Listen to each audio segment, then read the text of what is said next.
Hey guys, so today I've got a 2016 Mazda 3.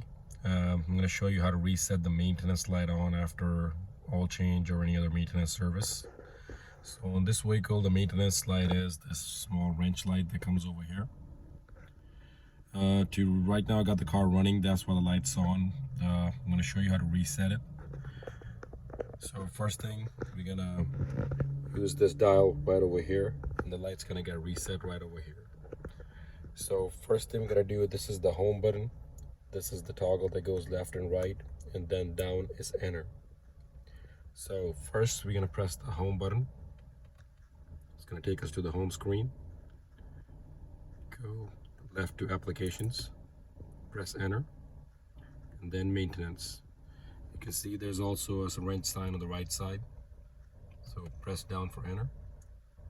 And pretty much the scheduled, oil change, and the tire rotation, all three are due. So if we're gonna do them one by one, the first one we're gonna press enter, all the way down to reset, press enter again, turn right, and then reset again. And then we're gonna use the same toggle to go back, and then press enter, and same on tire rotation, reset,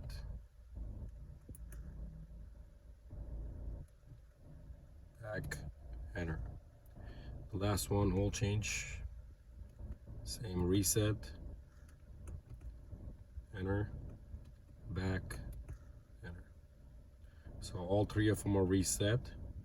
We can confirm by checking over here the light's been turned off, and then plus turn the ignition off, open and close the door, and then start the vehicle one more time.